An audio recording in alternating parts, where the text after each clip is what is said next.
19 bookings, a brawl, and the GOAT cursing out an opponent on live TV.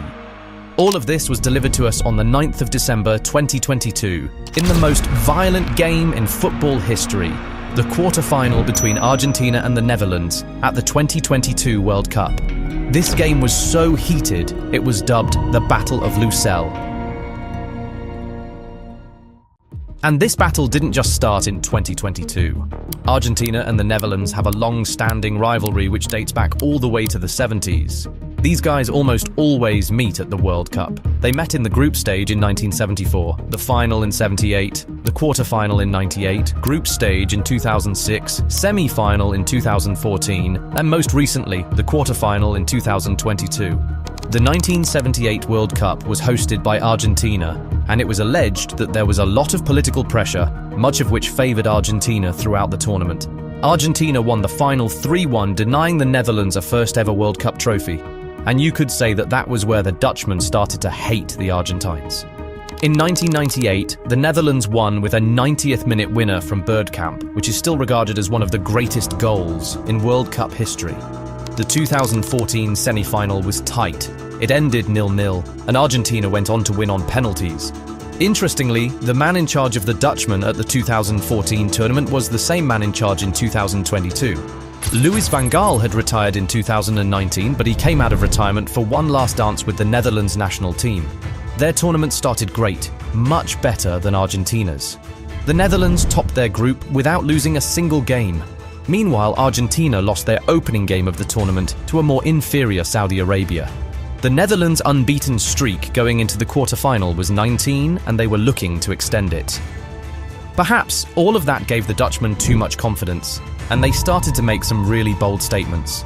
In the build-up to the game, Van Gaal said, "We've got a score to settle with Argentina for what happened 2 World Cups ago."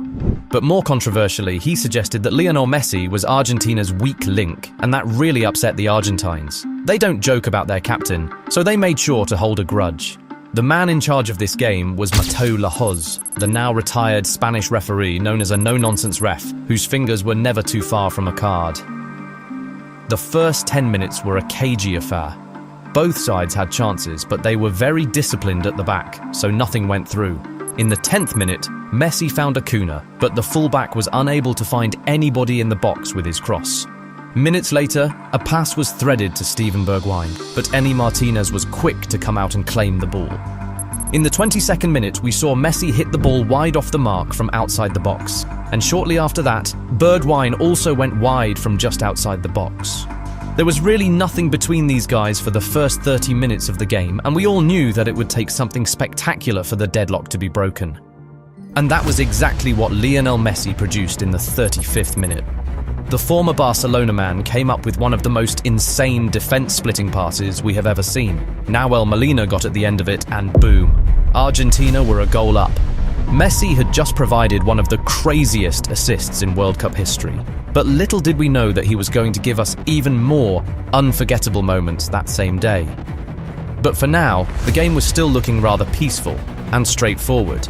We had only seen one yellow card, and it went to Argentina's assistant coach, Walter Samuel.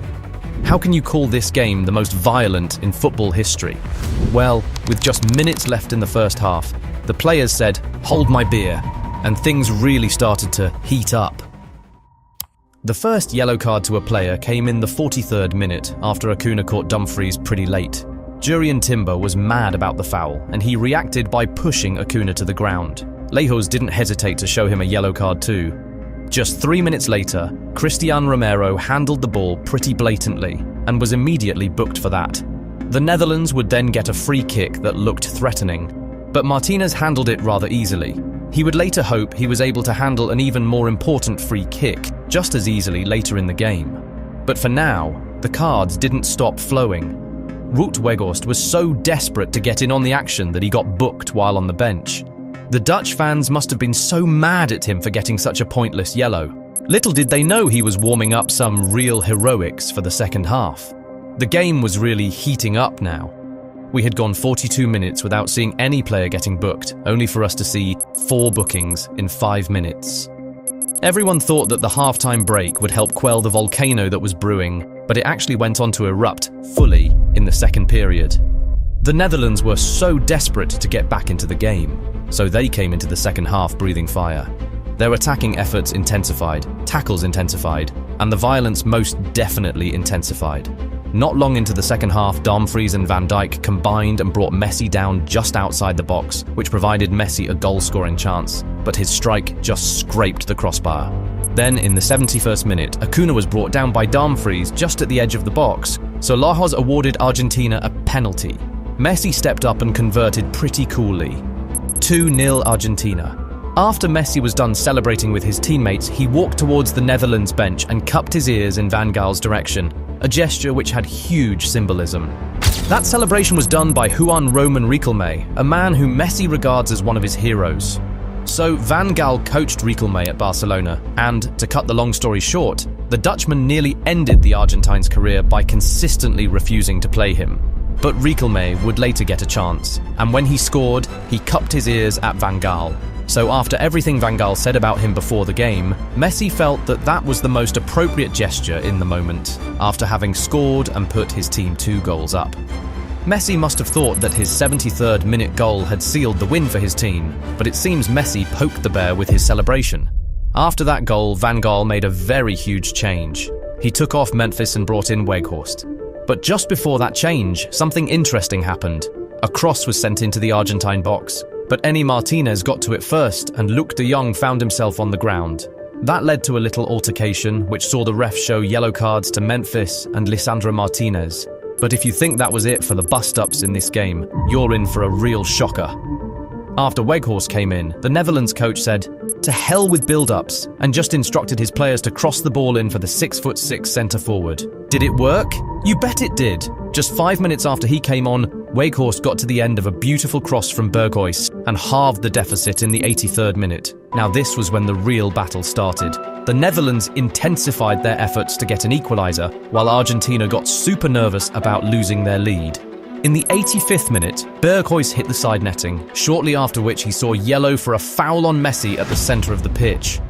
And then, in the 88th minute, we reached the crescendo of the whole brouhaha, the real Battle of Lucelle. Paredes fouled Arke, but like that wasn't bad enough. He stood up and booted the ball straight into the Netherlands bench, and all hell was let loose. The entire Dutch bench came storming towards Paredes, and as expected, the Argentines came to lend assistance to their teammate, and a proper brawl broke out, perhaps the biggest fight we've seen in a World Cup game. Tensions rose to the roof as players fell to the ground. The action was going down as the cards were flying up. Paredes and Scaloni saw yellow at that moment, but that was only just the beginning. Lajos was still going to show a lot more cards in that game. But for now, he managed to get the game under control. Lengthy additional time was a theme of this World Cup, and this match did not disappoint. 10 minutes were added, and once that number went up on the board, we all just knew that this box office football match still had some more drama for us.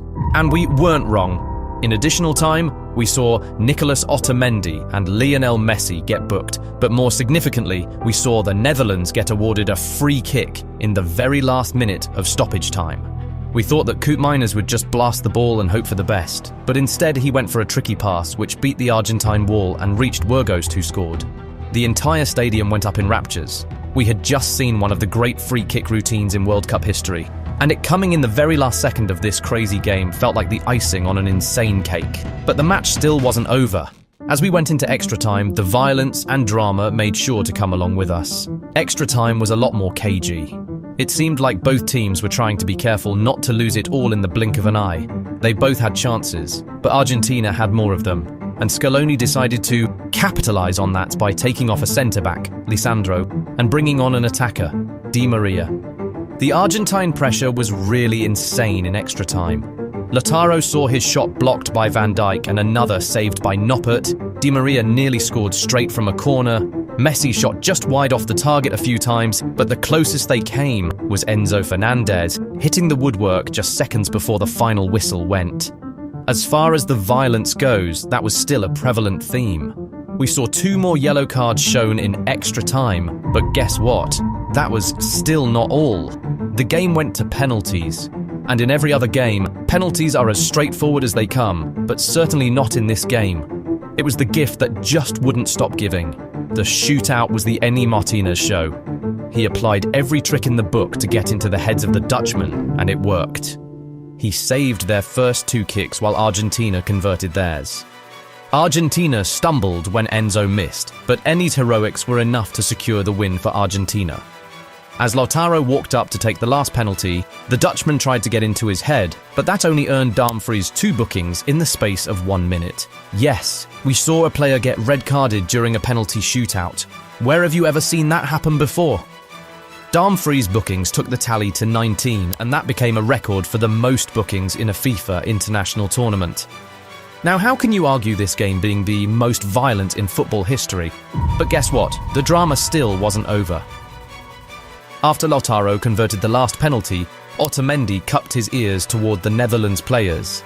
Messi exchanged heated words with Van Gaal, and Emi Martinez cursed at the Netherlands coach. Van Gaal saying, we got an advantage in penalties, if we go to penalties we win. I think he needs to keep his mouth shut. And then, during his post-match interview, Messi spotted Weghorst standing not so far off, and he asked the now infamous question, ¿Qué miras, bobo? Which translates to, what are you looking at, fool? This moment went viral on social media, and all sorts of memes were made out of it. Con Leo Messi, bueno Leo, quedaste un poco caliente por el final. Bro, this game was so heated that fans all around the world nearly got burned just by watching it on TV. If this quarter-final game between Argentina and the Netherlands at the 2022 World Cup isn't the most violent game in football history, then tell me what is in the comments. Pat yourself on the back for watching this far. But guess what?